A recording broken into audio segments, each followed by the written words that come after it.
Netcasts you love. From people you trust. This is Twit. Bandwidth for Know-How is brought to you by CacheFly at CACHEFLY.com. This episode of Know-How is brought to you by Hover. Register a domain name with Hover and build your online brand today. Go to hover.com/twit and save 10% off your first purchase. And by Lighthouse. Lighthouse is the only security camera powered by the same technology that's in self-driving cars. Visit www.light.house/twit to sign up for 15% off Lighthouse when they ship and a chance to win a free Lighthouse plus a year of service. See site for contest rules. Today on Know-How, your perfect monitor, your perfect SSD, and your perfect 3D printer. It's a feedback episode of Know-How. Your questions, our answers.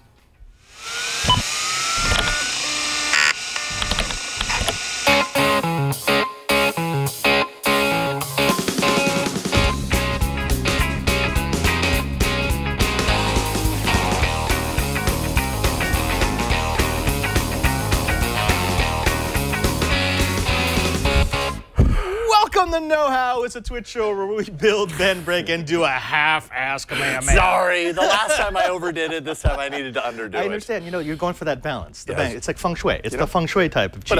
Whatever it is. But this is the show where we kind of open up your head to put in all the knowledge because you need the knowledge to live in a world filled with stuff. Yeah, we shove it in there.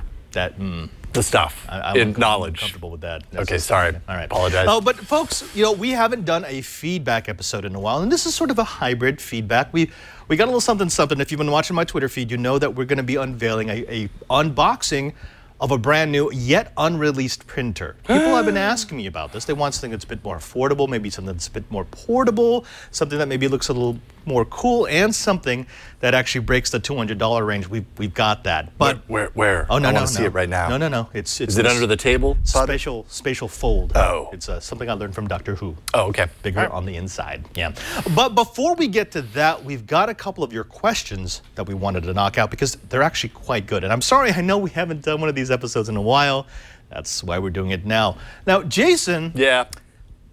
A lot of people like laptops. Yeah. I love my laptop. I love mine. But when I'm working, I need real estate, screen real estate. It matters, right? Yes, and I know this about you because your monitor is at your desk is about the size of a house. Now, it's not my house. monitor per se. It's Leo's monitor. Okay, all right. And I will say that, you know, I'm going to be departing in a couple of months, and that monitor's staying, so... well, as far as I'm concerned, you sit next to me in the office, and I think proximity wins, if I'm not mistaken, right? So I get to... Have you noticed that Megan's been moving her desk an inch closer to me every day? We're going to come in one of these days, and she's going to be sitting at your desk. That's it. And you're going to have to move. Then I know. I go, okay, I'm done now. Thank you. Thank you. Good all to see you. No, but we did have a question from Akita, that's our know-it-all, about the perfect monitor for his setup. This one comes from Giga Nano, which is, by the way, a great name. And Jason, what did Giga Nano want? Giga, if that is your first name, said, I'm thinking of stepping up to a 4K monitor, and I would appreciate any insight or experience. I'm currently running Windows 10 with two Dell 24-inch 1920 by 1200 monitors off an NVIDIA 660. I'm looking for all-around use. I mostly do productivity stuff, PowerPoint, some video editing, general web browsing, Netflix, of course, a little web development, some gaming. First question, 27-inch or 32-inch, is it worth the price bump to move to the bigger size? Any problems with Windows 10 and scaling on the 27-inch size? What do you say to the first question? For the first question, yeah, this part is actually pretty easy because Windows does do a per monitor scaling. So if you wanted to do a multi-monitor setup, it's not as if, well, this monitor has to have huge text and then on this monitor it's tiny text because it's a different resolution, different size. In my home setup where I have 4 monitors, my main monitor, which is a 42-inch 4K monitor, that's set for 100% magnification. And then on the side, I have a sideways 4K monitor, but it's much smaller. It's a 27-inch. And so on that, the scaling is 175%. To kind of equalize it, to equal it out. Right. So you can do per monitor scaling in Windows 10. Actually, Windows 10 is probably the best of all the Windows to get that perfect scaling, because even Windows 8.1 sometimes it would do weird things, like just decide that you wanted to magnify that screen and suddenly the window that looks this big on this monitor. You move it over to the next monitor, and suddenly it's the entire screen plus. Oh yeah. You know what always bugs me about yeah. multiple monitors is you've got them all set up and you've got them in their positions and everything, but apparently I'm not setting it up properly because when I move my cursor over, it comes out of this monitor like down here. Yeah. Even though they're lined up at the top or whatever. So I guess doing this scaling, you can get that closer to real, right? Precisely. And you still do get that kind of sometimes where you like drag it over. And the way that Windows 10 works is it'll come down to this point. So let's say you're dragging across the window. Suddenly it enters into the other monitor on this point, but it won't rescale the window until you drag the whole thing in. So over the years, they've kind of tweaked it to make it less jarring. Right. But that per monitor scaling is still important because ultimately you need to be able to read the text. And if the side monitor is so small that you can't read the text, you might as well not have it. Yeah, true. Yeah, but the answer is don't worry about the scaling. Scaling's easy. What's the second question? Windows 10 got you covered. Okay, second question is HDR is seemingly the next big thing, high dynamic range. How important is that on a computer display? Okay. I would guess that depends on what you're using it for, right? Yeah, well, I mean, HDR is just, it's win. It's all around win. So we're talking about high dynamic range. Imagine this. This right here, this is what the human eye can see. In terms of color gamut, brightness, etc., right? Yeah. So when I have to take that and put it down into a computer monitor or any monitor, a TV, what has to happen is it has to get super compressed into a spectrum like this, right? Now, that's not bad. It still faithfully represents most of what I can see, but I mean, anyone knows that this is bigger than this. So if I have a low dynamic range, it just means that the brights aren't as bright, the blacks aren't as black, and everything just feels kind of compressed. Yeah. High dynamic range, there still is a tiny bit of compression, but it's much, much less. So if I can get an HDR monitor or display along with HDR source material that hasn't already been compressed, it looks much closer to what I actually see in the real world, and that's always good. So from that perspective, you get a monitor. So it sounds like what you're saying is if given the choice between HDR and non-HDR on a monitor, you should probably opt for getting it. I would always opt It's going for to it. increase the cost, right? Oh yeah, that's the problem. And it's not just cost. Unfortunately, I know people want me to say get the HDR or don't get the HDR. I would always opt for getting the HDR if price were no object. But if HDR is going to add $1,000 to the price of a 27-inch monitor, that's not an option for me. For some people it is. I mean, again, if I had no spending limit, I would always get the HDR thing, except for this other piece, which is since HDR was announced to be coming to computer monitors in CES of 2017, so earlier this year, you had all the bigs who said they were signing on. You had Dell, you had Samsung, LG, Acer, Asus. They were all going to release HDR monitors, which is good, except now the standards for HDR have gone all wonky. And so, what you might have HDR on this may not be HDR in a year. Is that just to say that the scale that you're talking about is not always the same? Like it's wider than without HDR, but they might not match between models. Right, so what HDR means might change between models, and also how you actually just communicate the HDR data, the metadata to the monitor might change. So what I would do is I would actually wait. Even though I love HDR and it is a great demonstration, if you can, wait, because you're talking about such an increase of price, it doesn't make sense to buy a monitor that's 3x, 4x, 5x of a standard standard definition monitor if you're not going to be able to use that properly in a year or two. And that's as significant as the price difference is at this point in monitor technology. Wow. Okay. Now, one other question real quick before you move on. Does that require, having a monitor of that class, does that require extra hardware inside the computer to drive that extra information, or it's already passing through that information? It's just this monitor can capture that now. Right, yeah. So we're talking about color gamut, and if the monitor can't handle the color gamut, it just shaves it off. It's just going to shave it off. It's going to filter. It's going to compress it down. Okay. So all of our video cards are capable of displaying HDR content. Now, we don't have that much HDR content, but a few people in the chat room are pointing out that with HDR, video games look fantastic. They look fantastic as long as you're using HDMI 2.0, because HDMI 1.4 barely has enough bandwidth to really support all of that. HDMI 2.0, which all the modern computers have, will support it no problem. Nice. Yeah, and they're pointing out, like in the dark scenes of video games, you actually end up seeing more. Because I know that's where I've seen you know, kind of the dynamic range fall apart. You go into a dark room in a video game, and it's like you have blackness, and then you have a shade of gray. Grayness. Yes, a shade of gray. This might actually give you a little bit more depth when you end up in those. Well, I remember the first time I saw that in a video game, I was playing BioShock, and this was on the old Xbox 360. And they did that adjustment thing at the very beginning where you'd use the controller to adjust the black point. And the idea was to make that gray bar more black. And it would calibrate it for your TV. Well, that's because with all the different types of compression that you have with TVs, there was no like black. There was kind of black and kind of gray, and this would allow you to set it. None more black. Yeah. Now, if you've ever had a HDR setup right next to a standard def setup, you immediately notice the difference. It's kind of hard to explain, but I mean, it looks phenomenal, absolutely phenomenal. Nice. I know I need to upgrade my own system too. But you know what? I want to help him because think about what he's asking. He says he's right now using 2 monitors, both 1900 by 1200. They're 24 inches, which by the way are great. I actually have 2 24 inches right next to my 42-inch 4K screen. I stacked them up on top of each other. It's the perfect slide across. Off of an NVIDIA 660, which is going to have more than enough power to run a 4K monitor. And he does PowerPoint, productivity stuff, so web surfing, Word, Excel, some video editing, that's important, and general web browsing / Netflix / gaming. And by putting / gaming at the end, I think he means like casual gaming. He's not a gamer. Right. So why don't we take a look at some of the monitors that I like? There's a lot out there, and most of them are really, really good. If you buy a decent brand name, you're going to get a good monitor. But I've developed a few that I really, really like. Are these all sans HDR at this point? Yeah.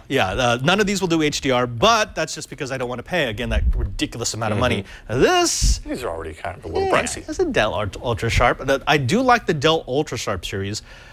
Specifically the U2717D. I think we have a link for this.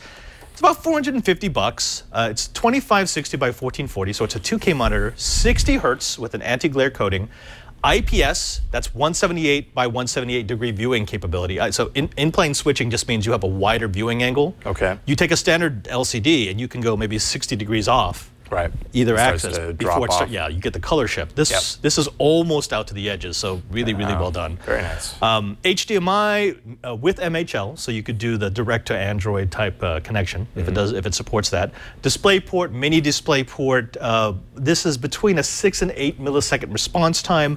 A USB 3.0 hub. 2.33 pixel pitch. So that's how many pixels you're going to fit per inch. This is nice. For $450, this is probably where I would start my 27-inch monitor view, which is not bad. You know, this works really well, and for $450, I can get a couple of these for the price of a 32-inch monitor. He did ask if I thought the bump between 27-inch and 32-inch was worth it.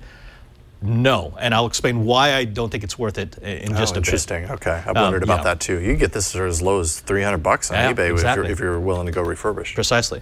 Now, the next one I would do in the 27-inch range, and this is probably not for him because this is more for gamers, is the Acer Predator XB1. We had this in the studio. I love this monitor. This is so nice. It looks like an alien. Oh, so this is, again, it's a 2K monitor, 2560 by 1440, 144 hertz, so the refresh is really high. I love that. NVIDIA G-Sync, which is, if you're a gamer, G-Sync makes all the difference. It makes everything so much nicer. Again, it's an IPS screen, so 178 by 178 degree viewing angle. HDMI 2.0 and DisplayPort, so you're going to be able to get all the highest refresh rates through it. USB 3.0, it'll have 2 speakers. It does a 4 millisecond response time, gray to gray, so it's much better for gaming. And again, the 0.233 pixel pitch. One problem, those are going to cost you $600 to $700. Gosh, I'm finding even a little bit more than that. Yeah, well, B&H has it for $800. Amazon they're in $750. demand. Yeah, so and they don't have enough of them. So if you can actually, right now, the funny thing is the cheapest place to buy this is directly. Not this one. No, not this one. Oh, the cheapest place to buy that, the Acer Predator, yes, is directly from the Acer site. Okay. Any place else, they're so supply constrained that the prices are getting kind of jacked up. Yeah. Let's see So here, are you buying one right now? No, I'm just looking, you know, doing my homework. I need to upgrade my monitor at home. This is actually totally pertinent to me right now, Right. because my monitor is really old. Now, people like Virgil in the chat room is saying, well, why not the Acer X34? Here's the thing. 34 and 32-inch monitors, significantly more expensive than their 27-inch brethren. And if you're going to pay that much more, I would go just for a screen that's more. What do you mean more? Well, I'm thinking maybe something like, I don't know. God, here it goes. That's a Make room 27-inch. for that. So, you know, your 27-inch monitor there, that's kind of cute, Jason. You know, Yeah. cute See, I could fit my entire body inside of this monitor. this bad mamma jamma, this is the Dell P4317Q.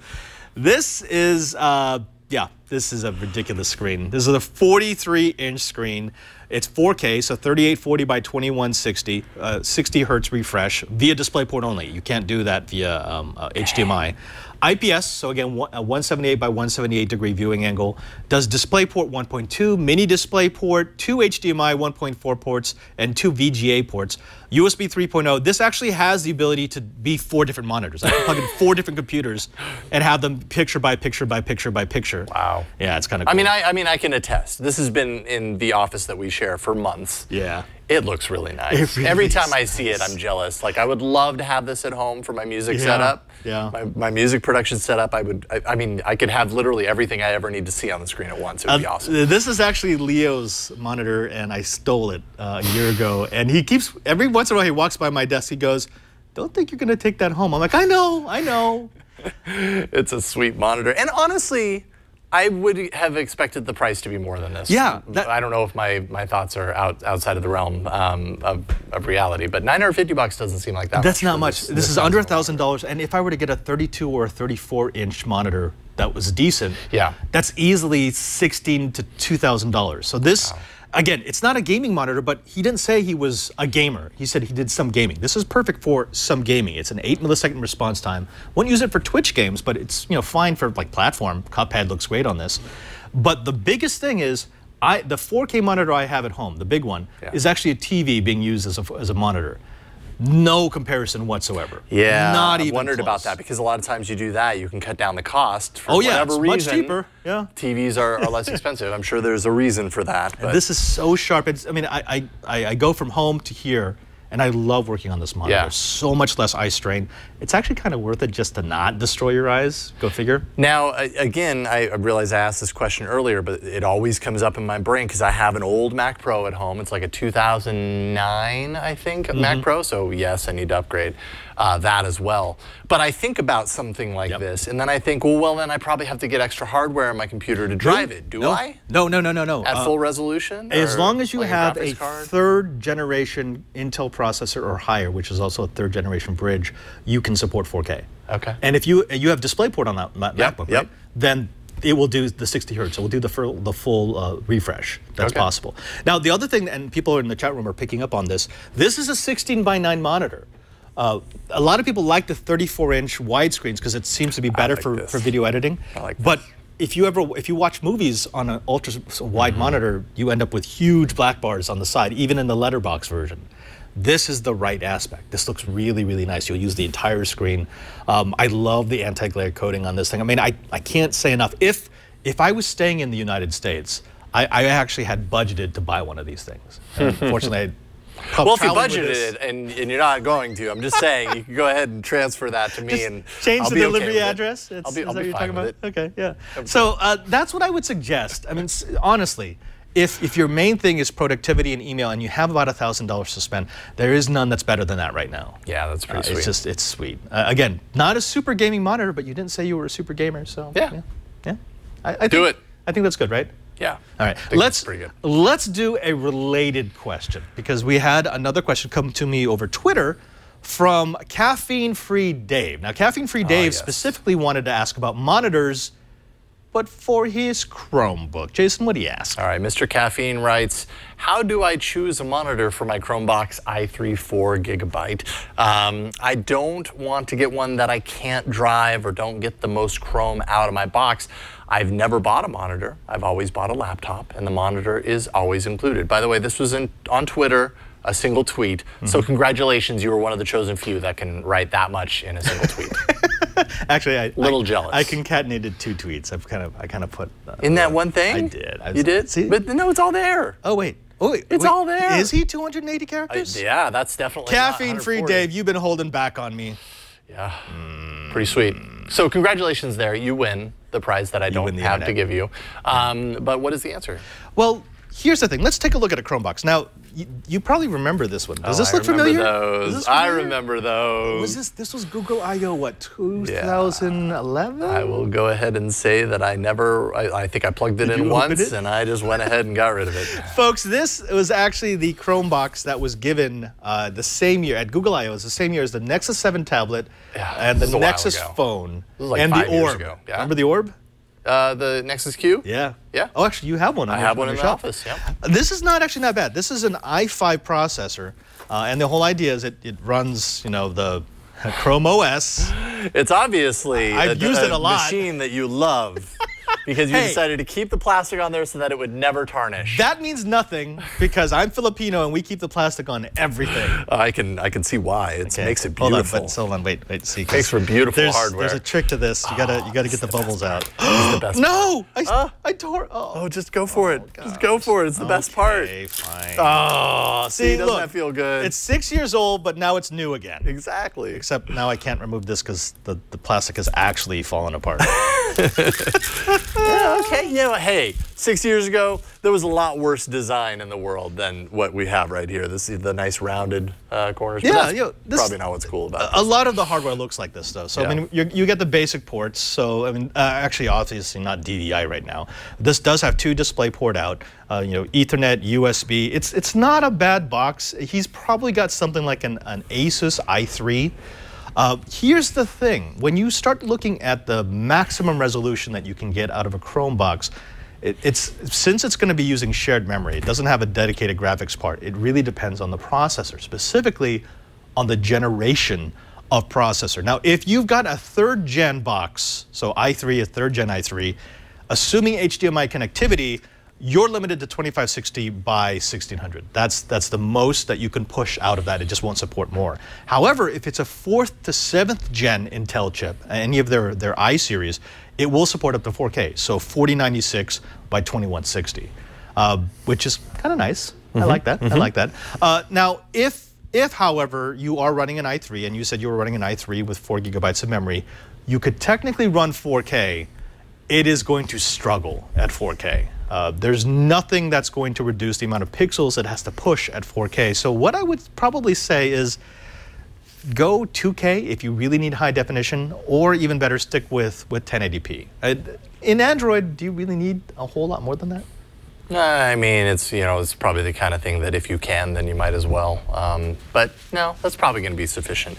Now, Beatmaster in chat, I'm curious on this particular box. He says that thing screams media player. When I think of Chrome OS, I don't necessarily think of media player. Could you use it like that if you were willing to kind of sacrifice the quality and not have 4K and plug this into your TV? Is it even possible, do you think? If I were to use this as a media player, I would blow away the Chrome OS. Yeah, and you just throw Linux in there. Yeah, I would throw something like, because the thing is, there's a developer option that you can enable on this, which then allows you to wipe out the OS. Okay. And I would install something like OSMC, the Open Source Media Center. Okay. That works so much better than anything you're going to be able to kludge on top of Chrome. Especially this version, it wasn't designed for that. I mean, they thought this was going to be their enterprise box. So on every desk and every corporation with thousands of users, they were going to replace the desktop with one of these. Good idea, but it also means they're kind of limited. Yeah, it was also ahead of its time too. That idea 5 years ago, different than the potential of that now. Where Chrome OS has really taken a lot. But I mean, has done a lot more. Again, think about what they gave away at that show. There were 4 things. There was the tablet, the phone, this, and the Orb. And really, 2 out of 3 ain't bad. The tablet took off, the phone took off. The Q, Not so much. No, the Q fell flat on its face. Have you been able to make the Q do anything? Well, you can't now. They've deactivated it. So it's But the literally lights turn on? Yes, and I keep it plugged in for that very reason. And anytime I'm syncing or pairing Bluetooth, it always appears in the nearby devices. So you can still pair to it. It's just like a reminder. I'm still here. I'm here. Do something with me. Yeah, no, they killed it a long time ago. Notice me, senpai. Okay, well, here's what you want to do. Actually, Alex, if you go to the link that's in green there, this is a really good resource for maximum resolutions. This is straight from the Intel website. If you go here, this will tell you exactly what resolution your product is going to support. But remember, just because your product supports it doesn't mean the experience is going to be good at that resolution. Does it send, yeah, are you able to get video out of it? Yes. Yeah, what about everything else? Stuff slowed down? Like the Office PC that I have here, I found one of Burke's old video cards and I just threw it into a PCIe slot just so I could run the extra 2 monitors, but the 4K monitor is running off of the embedded Intel graphics, which is a horrible experience, but it doesn't mean I'm going to give up the monitor. Yeah. I'm going to keep it till I leave. Fair enough. Yeah. All right, let's go from monitors to something a little more fast. Specifically, we had GeekWise, who had a question about SSDs. Jason, want to bring us in? All right, Geek says, what would you recommend for a 500 gigabyte SSD for my home desktop? It will be my boot drive that I really need to replace. It's a Dell Studio XPS 435MT with an i7 CPU and 24 gigs of RAM. I need to stay under $200. Under $200 for a 500 gig SSD is not impossible anymore. Not impossible. Used to be crazy impossible. Yeah. Like last year, that was impossible. Right. Now, no, you've got choices. Changed. You've got choices. But before we get to the realistic choices, I wanted to show off some of my favorites. Okay. Yeah. Now let's take a look at this one first. This is kind of nice. If you go to the overhead, this is the Predator. You've seen this on the show before. This is one of my favorites. I've actually got 3 or 4 of these things currently in operation. This is actually just an M.2 part installed on this board. Now for this, you do require an M.2 PCIe. By 4, so revision 3 by 4, because this will do 1,400 megabytes per second read and 1,000 megabytes per second write. Now, to put that in perspective, if you've got a hard drive in your computer, that will maybe do 40 megabytes per second read and like 25 megabytes per second write. So, what is the task, the industry that benefits most from something like this? Video editing. Okay, that's kind of what I was thinking. Absolutely. Like full 4K resolution video editing. Yeah. Unfortunately, for a 480 gigabyte version of that, that's $600. Yep, that doesn't work. That's not going to work. And not only that, I know his desktop because I had his desktop when I was in DC, the Dell Studio XPS 435MT. Good box, but the PCI slots in it are not revision 3, so you wouldn't even be able to get the full speed of this.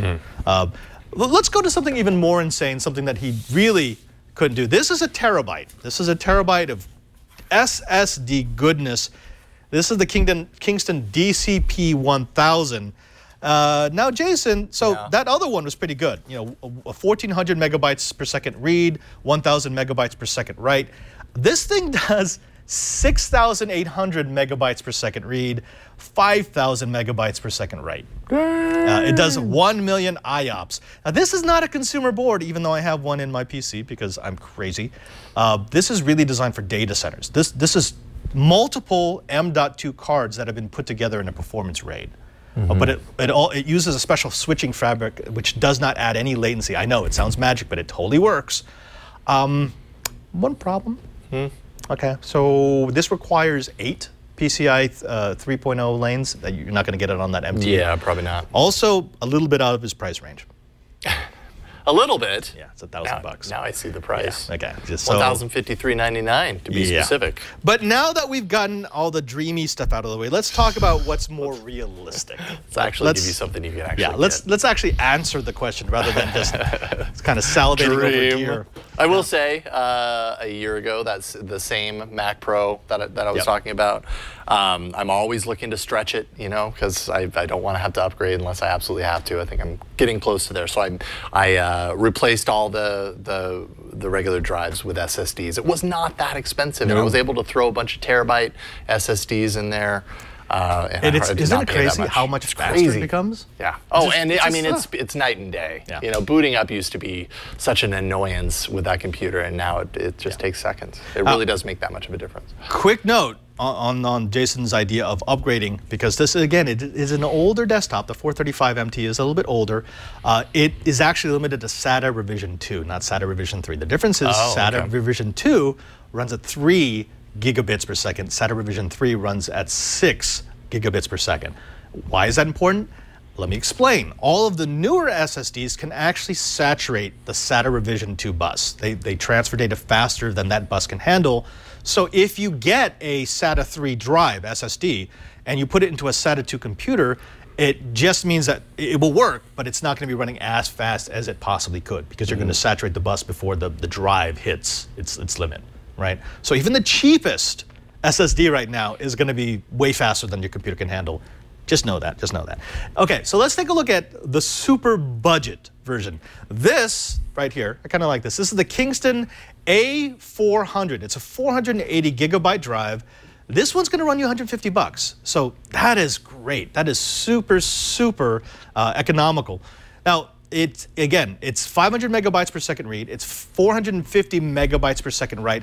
But this is a grab bag of memory. In fact, the representative, he told me, you understand the reason why we can get this price point so low is we just kind of take flash parts from everywhere. Doesn't mean it's unreliable. It just doesn't mean everything's matched. So there might be variances from one unit to the next.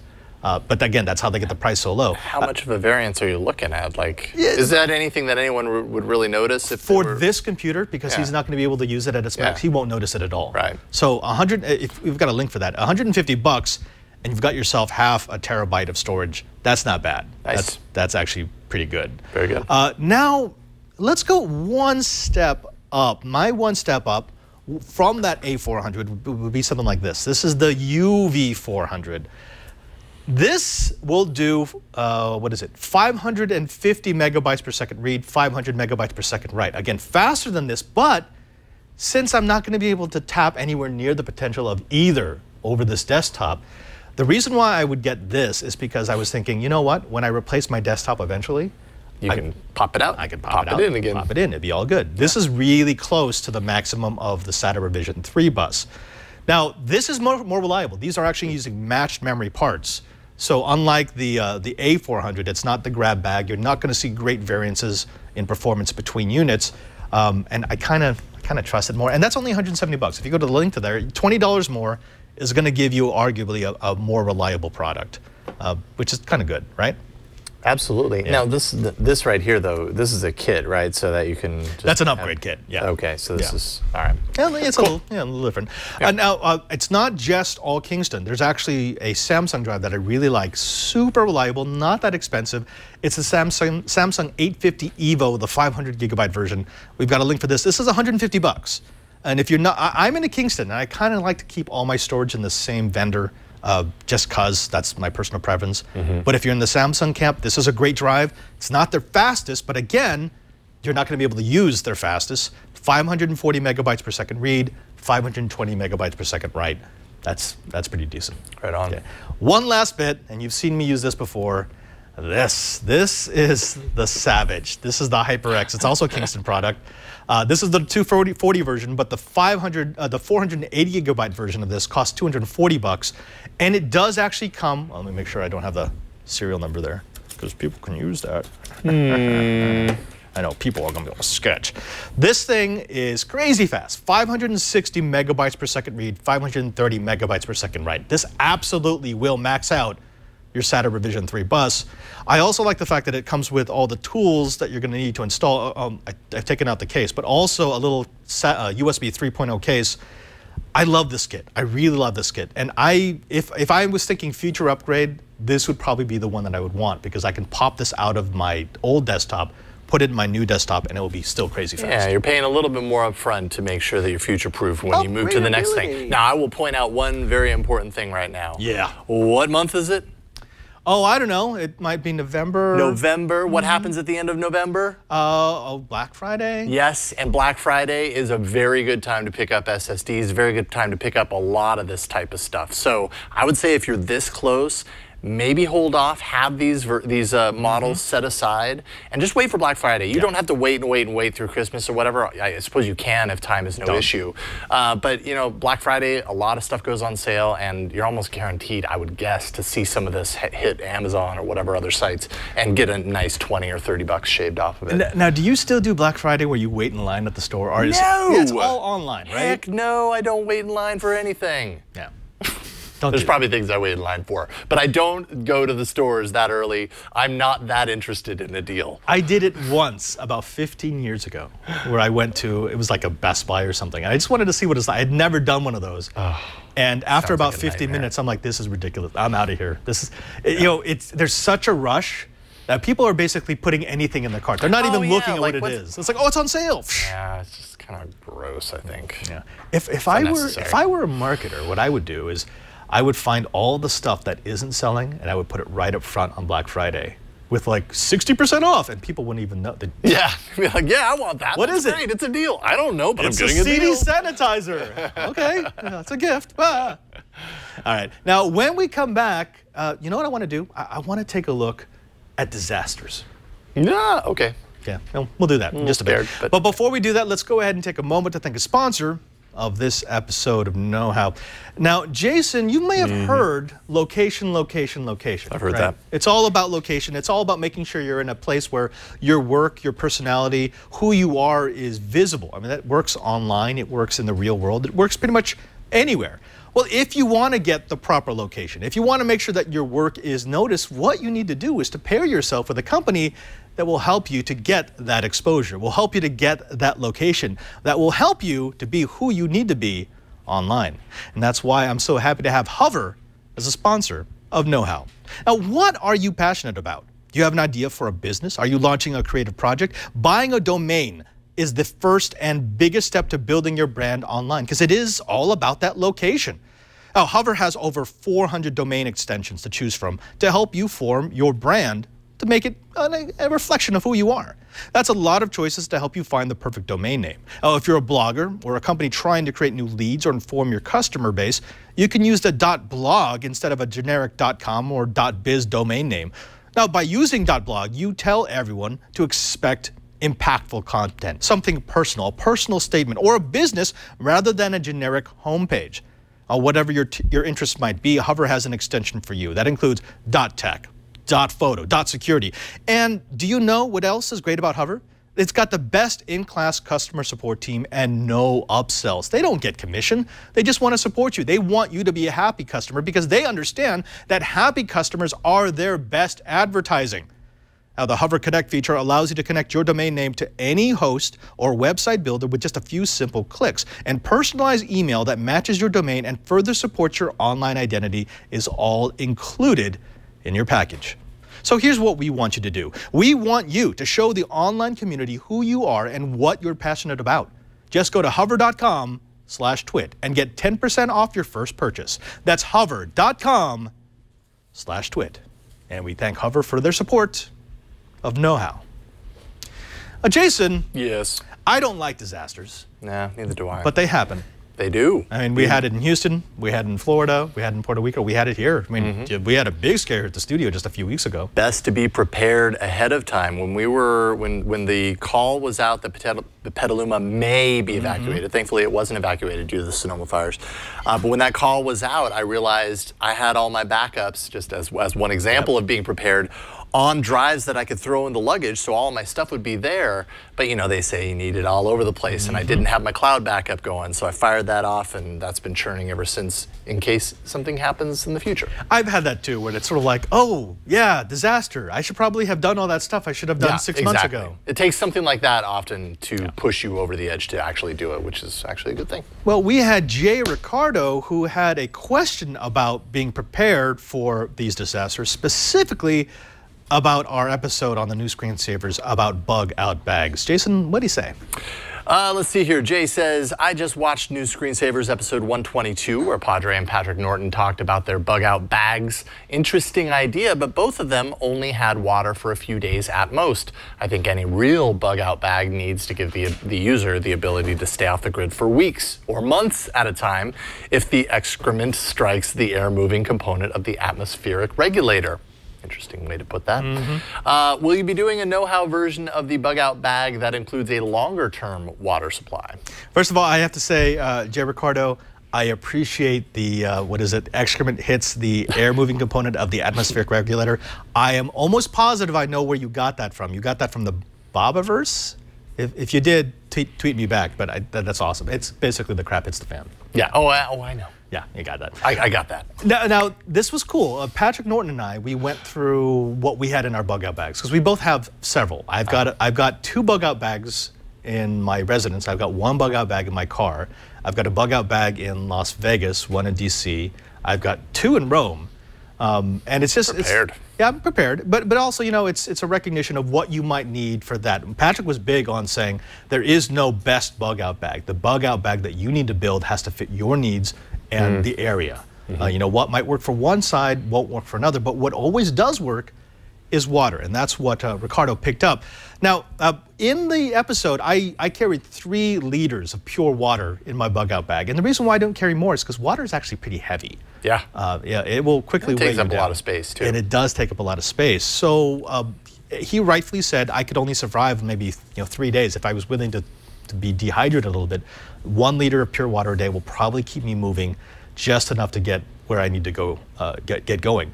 But if I needed it to be longer, I actually did have something in my bug out bag that would help me, specifically these. This was a kit that I had showed off on the episode. If you go to that link there, this is the Sawyer mini filtration, the next one, the Sawyer mini filtration system.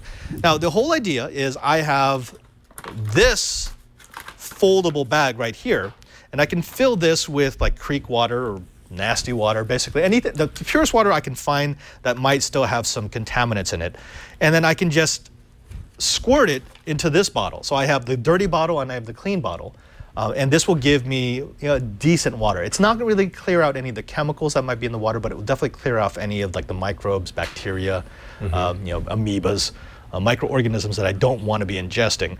This will kind of get me part of the way. The other thing that you could do is, and this is the first link, Alex, if you got some water filtration tablets, it will make the water taste funny, but this will kill everything else that the filtration does not get.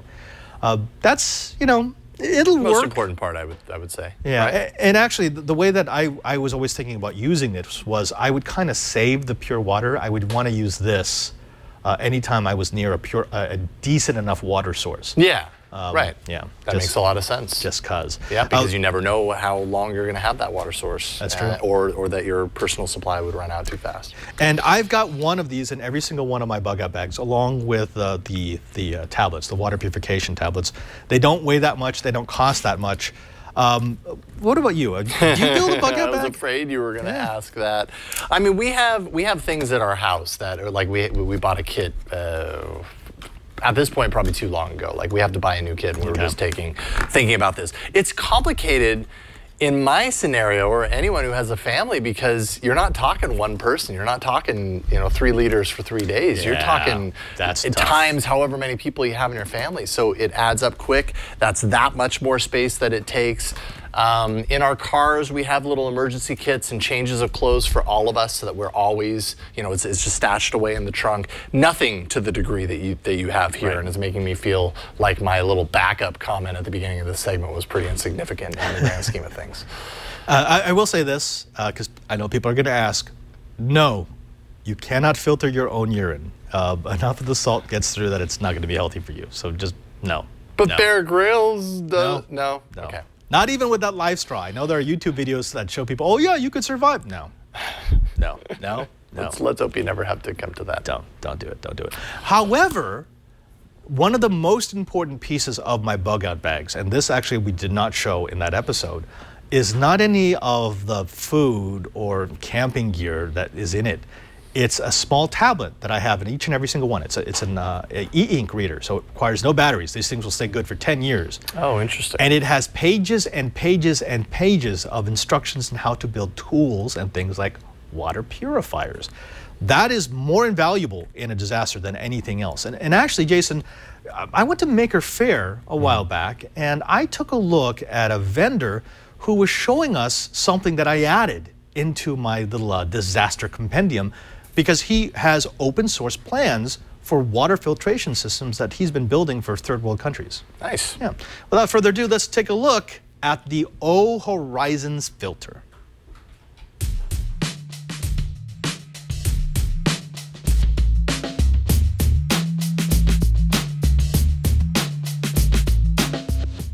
One of the more fascinating aspects of the maker world is that people here aren't just trying to make the latest 3D printer or the latest electronic doodad. Some of them are genuinely trying to make the world a better place. That's why I'm speaking with Dylan from O Horizons, who has an idea for making clean water available cheaply for everyone around the world. Dylan, this looks like a concrete form. What's it doing at Maker Faire? So we're O Horizons, and this is our wood mold. We've engineered it, and you pour concrete into it. We have a construction manual on our website. It's open source, so anyone can go on our website and download it and build this mold. Each mold can make 50 concrete filters, and then the filter gets filled with sand and rocks. It goes in a family's home in a developing country and filters their water. It takes 98% of the bacteria out of the water. I've seen projects like this, and they get tripped up by the fact that the design ends up being too complicated to replicate at the local space. I mean, yes, you can put up all the plans, but if the parts are exotic, or if the materials that you need aren't readily found, or if it's just too expensive to make each copy, it never takes off. Can you show me some of the things that you've done with this mold to make sure that that's not going to happen? Yeah, so biosand filters, which are the filters that we do, they were originally designed to be made with a steel mold. And the steel mold, you needed a skilled welder, and you needed, the startup costs were about 10 times as expensive as this wood mold. So wood is the beginner's metal. So, I mean, this one, we have a very extensive construction manual, but it's really not too hard to follow. It's very step-by-step, user-friendly. And a lot of organizations have actually tried to make a wood mold because it's so much easier. But a couple of the iterations that we've made for this is the support materials. So instead of screwing screws right into it, which actually warped the wood, we use these support materials and these bolts that actually allows you to make more of these wood molds and more filters per wood mold. And then we have this inner collapsible core right here. So it's kind of like a jigsaw puzzle. You pull out the dagger board, and this is actually patented, and collapses in on itself, and it allows for so many more of these concrete filters to be made from each wood mold. So basically, it's just trying to make the biosand filters, the production process, as simplistic as the filters themselves. I love this. I especially love the collapsible part of the mold, because I've had that problem where I've made a mold and then the wood pieces become part of it forever because I can't remove them. Yeah, exactly. Lots of field research and actually working. Our first project was in Honduras, and we started seeing that this isn't sustainable. We need to go back to the drawing board and figure out how we can make this better. Our organization's motto is low tech, high thinking. So it's all about being creative and figuring out how we can make this as easy as possible. Also, kudos to you for making your booth a place for young children to come and actually find out what goes into making a water filter. I see they're playing with sand, they're playing with charcoal, they're playing with different materials. This really is one of these projects I think everyone should know about. So once again, could you tell our audience, where can they find you? Where can they find O Horizons? Where can they find out more about these forms? Yeah, so ohorizons.org. We're a nonprofit. You can go on our website. We have technical resources on there where you can find out about biosand filters. You can download our construction manual and actually make the wood mold yourself. We're all on social media, so O Horizons. On Twitter, we're ohorizons.org. But yeah, we're just trying to reach as many people as possible, make the world a better place. Thanks again, Dylan. Thank you for giving one of the inspirational stories of Maker Faire. Folks, Dylan, O Horizons, think big, and drink cleanly.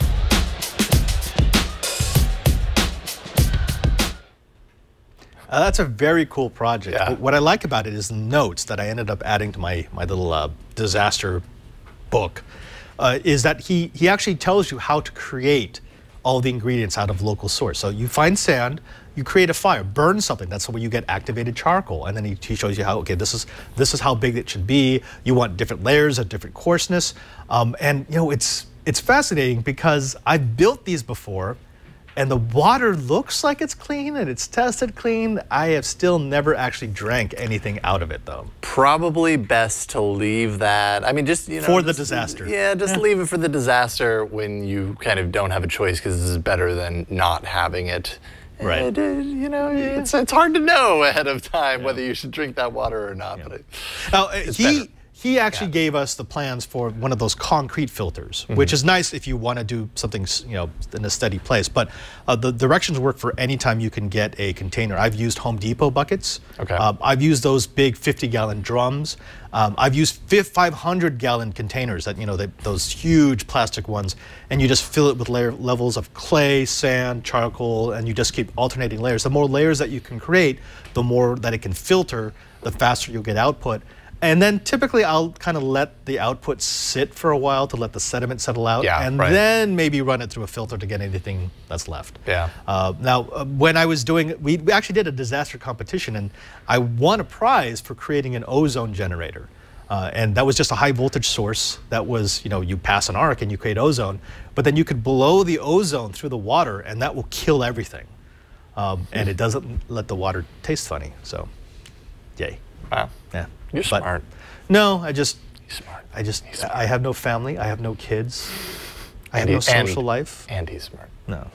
Let's talk about something that's really smart, though, Jason. You know what I want? What? I want a way to watch all my stuff, watch all my family, the people that matter to me, the things that I need the most. And I need to make sure that, you know, they're not going to walk away. Yeah. It's important. You know, I need to make sure that my parents are okay. I need to make sure that my pets are in the right place. I need to make sure that the house that, let's say, my sister lives in Fremont isn't going to receive an unexpected visitor at the wrong hour. So what I'm looking for really is a security camera, but more than a security camera. I want a security camera with smarts, something that's actually intelligent enough to tell me when something is out of place. Because I don't want to watch a screen 24/7 of all the different security cameras I want. I want a security camera to tell me, hey, I think this is weird, you should take a look at it. It's too bad that that doesn't exist. Or does it? It does. It does indeed, in the form of the Lighthouse. Now, to call this a security camera is a great injustice, because it's not a security camera, it's a security assistant. In the same way that you've got the voice assistants from all the big technology players adding machine learning, deep neural networking, that's exactly what Lighthouse has done. And they've done it inside the unit. Now, Lighthouse is not just a way to make sure that everything stays put, it's a way to make sure that everything looks normal. Lighthouse is more than that security camera. It's an interactive security assistant powered by the same technology that's in self-driving cars. Now, they've got a 3D time-of-flight sensor. It's a game changer. It's this little device that's at the front of the camera, and it allows them to emit invisible light into the room that it's in and create a 3D measurement of everything that's there. Bounce it off the walls, create 3D structure of the room, and then using advanced AI, Lighthouse continuously analyzes the 3D structure to detect actual movement and know whether it's a person, pet, or object moving within its view. Now, other cameras have tried to do this just by using motion sensing, but if you've got any of those projects, you know the problems with them, which is light differences can set them off, movement of inanimate objects can set them off. Not so with the Lighthouse, because the Lighthouse is smart. Unlike other security cameras, you won't get security alerts every time something moves in the frame, because it learns. It learns what's normal for your space, and it tells you when something deviates from that normal. And when you are alerted to a possible security threat, you can sound an alarm, speak through the camera, or call 911 directly from the app. This eliminates false security alerts. It lets you invite people to the app, family members, the dog walker, the nanny, while restricting access to your video, giving you complete privacy. How does it do that? Well, right here on the screen, you're seeing this menu that it knows when I'm home. It knows when I'm in the area, right next to the camera. And I could tell it not to record video when I'm there if I'm worried about privacy. And I could tell it to arm the system every time I leave and disarm it every time I come home. It really is cool. And what I love about it is the more you use it, the better it gets. That's what we want out of our assistants. You can tell Lighthouse what activities you care about, and it pings you when it happens or doesn't happen. What did the kids do while I was out yesterday? Who did you see at the front door while I was out? Were there any new faces that you hadn't seen before? You can ask these questions, and because Lighthouse is intelligent, because it understands context, it will tell you what you're looking for rather than just giving you a feed barf of everything that it's recorded. Now, it's got everything you want in a security camera. 1080p live stream, two-way talk, night vision, 30-day video history, 3 different permission settings with the option to turn the camera on or off when the owner is home. Pre-orders are sold out right now. That's how popular this is. But Lighthouse will be shipping very soon. Just visit www.light.house/twit to sign up for 15% off Lighthouse when they ship, and a chance to win your very own Lighthouse plus an entire year of service absolutely free. That's a $399 value. Again, that's www.light.house/twit. One more time, www.light.house/twit. See site for contest rules, and we thank Lighthouse for their support of Know How. What was Burke up to? I never want to know what Burke is up to. Seriously. It looked fishy to me. I know. I should ask Lighthouse, what was Burke up to? And it responded, I don't want to know. No, we don't want to. Lighthouse has learned. Lighthouse has become sentient. Smart. Yeah. Folks, as promised, we do have a little goodie, a little bit of unboxing goodness. And this is especially good. Stop looking. I told you. It's in that special dimension in time and space. Okay. This is especially good because this has not yet been released. This has been sort of teased for a while, and they were going to try to get this to me back in August, but things got bogged down. MonoPrice finally came through. And you may know that I like their printers. I have one of their version 2s. I have one of their selects, their pluses. They work incredibly well. They're low priced, but people have been complaining that they need something that's even lower priced, lower than $300, something that maybe fits into a space a bit better, because those printers, you know, they take up a desk, and they're not really easy to stow. Something that a true beginner could get into. And so they came up with this. A cardboard box. A cardboard box. Thank you very much, ladies and gentlemen. You put the item in the cardboard box and it comes out as a Scully. I'm living in a box. Yeah. I'm living in a cardboard box. Now, inside of this is the MonoPrice Mini Delta 3D printer. And this is the whole thing. Now, here's the cool thing. This is ready to go. This is fully assembled. So out of the box, you literally pull it out and you just plug it in and it's good to go. Now, it's got a couple of things that I really, really like. First, it's a Delta. Actually, here, there we go. It's a Delta. So rather than having the X and Y axis, I've got these 3 actuators that go up and down, and that will translate into all the XY movement that I need. It's a heated build plate. It's a 110 by 120 millimeter build area. It's not huge, but it's not the smallest I've ever seen. It's still, it's pretty good. It'll be enough for most of the projects that we do here on Know How. Unlike a lot of beginner printers, I'm gonna try to take my plastic off, Jason. Told you that's the Filipino plastic. Now, unlike a lot of other beginner printers, this will do both PLA and ABS, not just PLA, because a lot of them, they kind of stick with the lower temp to drive the prices down. Weighs 4 pounds, total of 4 pounds. This auto-calibrates, so I don't have to do any of that weird stuff with the build plate to try to get it right, which almost never works for a long time. This, you push a button and will automatically adjust the build plate for you. It's all metal. It's got an LCD status screen. It's also got Wi-Fi, micro SD, and USB connectivity. So I don't even have to hook anything up to this to get it to print. And I gotta tell you, I really like this thing. They've done such a good job. It's amazing. Now, what we're going to do over the next couple of weeks is I want to run this thing through its paces. I want to put it up next to the Maker Select and next to the Plus and see if the prints compare favorably. Because one of the things about a lot of beginning printers is the prints kind of look how they're supposed to look, but the definition is just not there. Actually, I kind of want to take this off. In the world of 3D printing, where does MonoPrice stand on this type of hardware? MonoPrice, they build a lot of clones. So they build low-price clones of a lot of the most popular printers. And I get that. That's cool. It's actually pretty good. The thing that I've told people about the other ones, the ones that we've already had on the show, is they're not beginning printers. They require a little bit of adjustment. You have to know how 3D printing works, because you have to adjust the bed. You have to understand what is good for the filament and not. This, not so much. They literally designed this to be a plug it in and go. It doesn't even have to be connected to your computer. You don't even have to use an SD card. You can hook it up to your Wi-Fi network, send print jobs to it, and it's off to the races. It's not going to be the fastest thing, but, and this is why I think you're going to like it, you've been complaining that those other printers, which will run you between $250 to $300, are too expensive. This little guy, $150. 150. 150 bucks. Not bad. Yeah. In fact, you can't get it right now. See, they're just in production. This is actually, I think, number 700 out of 1,400. The first 1,400 that they made.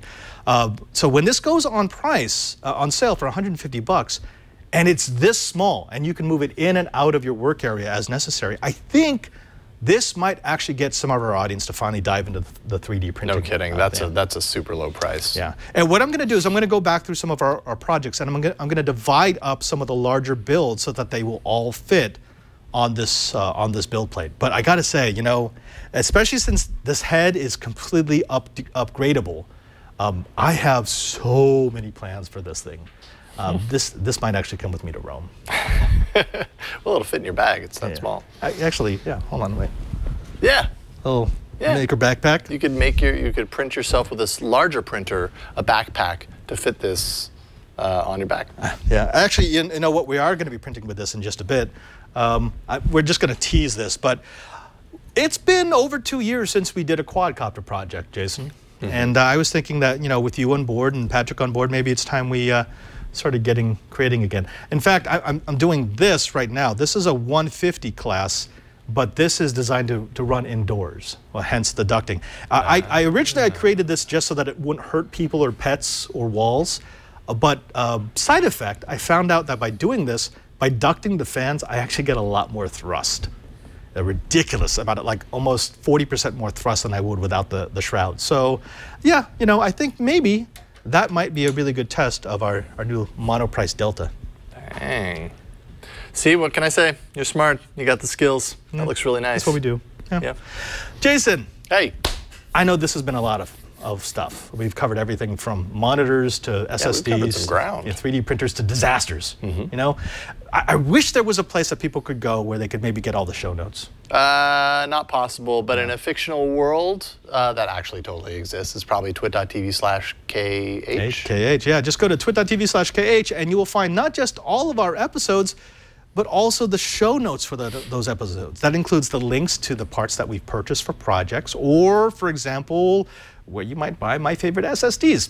Also, while you're there, why not subscribe? There's a little drop-down menu, and subscribing is the best way to support Know-How. If you subscribe, it means that you can get every episode every week automatically into your device of choice. Again, go to twit.tv/KH.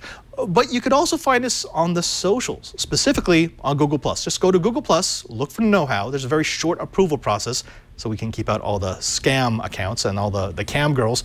But once you're in, you get access to almost 12,000 Kitas. Those are our know-it-alls, people on every step of the maker DIY journey. Again, Google+, look for Know-How, join on in. Of course, that's not the only place to find us on the socials. Jason, you do the tweeters, right? The tweeting I do thing? the tweeters, yes. Yeah. Occasionally the subwoofers, if things are really booming. But you can find me on the Twitters at Jason Howell. Pretty easy to remember. Yeah, That's just my name. That's easy. And you can find me at twitter.com/PadreSJ. If you follow me there, you can see what I'm doing even when I'm not in the studio. We've got a third member of our crew who, he pushes all of our buttons.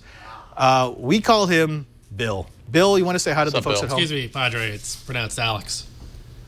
Never going to call you that. Also, I have something that's just really bugging me right now. Yes? That plastic.